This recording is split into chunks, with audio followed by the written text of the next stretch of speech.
Hello, what's up mga barkada? Narating na kami dito sa Ads Garage. What's up nga pala sa Ads Garage. At pinayagan nila din tayo mag-video rito. Ito yung pina-reserve ko na mugs, race. Bali, nung makarating kami rito, ito yung nagustuhan ni Kuya Gerard, yung glossy na black. Kaya wala tayong magagawa, aprobado naman din ni manager. Ayan, yan ang nakuha namin, yung mugs na race. Ayan. Tapos ang gulong natin ay BF Goodrich na trail.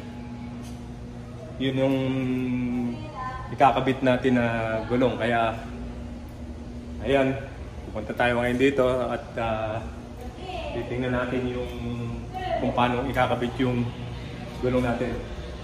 Dito nga pala sa Ads Garage, talagang maganda silang kausap at ayun, nagkasundo naman kami sa presyo na pinag-usapan namin.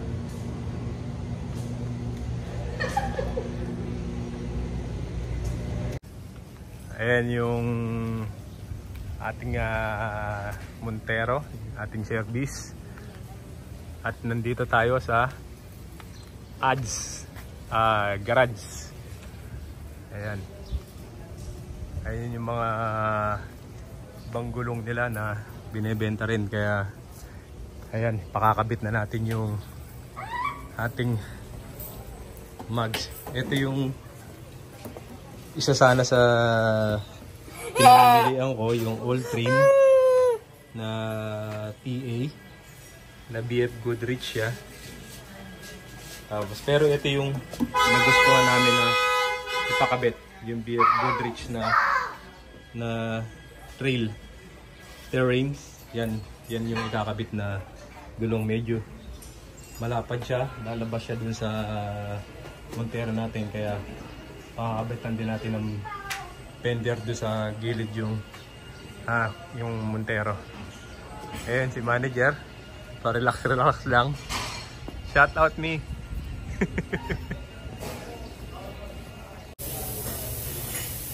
Ayan mga barkada,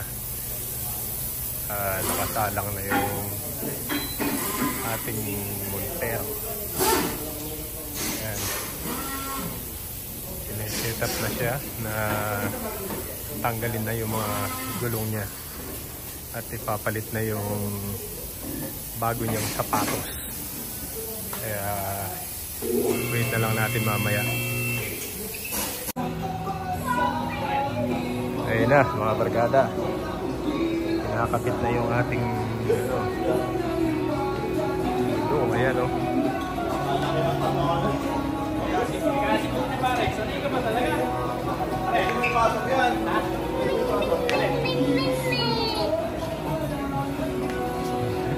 Bang.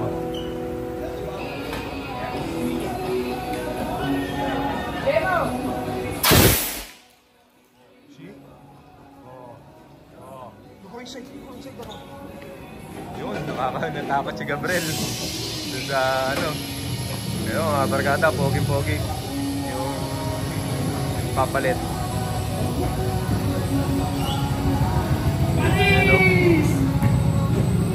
Ayan yung mga post natin dito sa Ads Garage.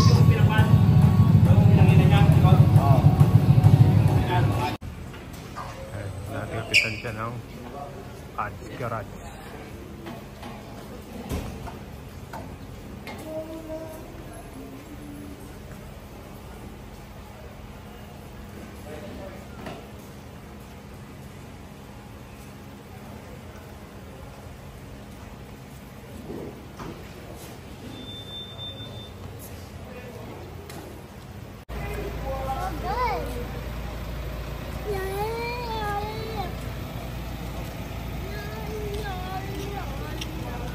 Mga barkada, lumabas na ang pogi ng ating Montero. Ayan na, thank you sa Ads Garage.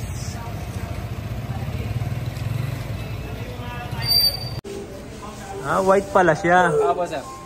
Ano lang po siya yung pinaka-protection po niya ng kulay. Ganun pala. Kala ako blue. Gabriel is not blue. It's a white. You see? I like it to be blue. I want it to be Tuwa-tuwa pa naman siya at blue daw. I want it to be blue. It's okay. It's good, oh. See? Beautiful.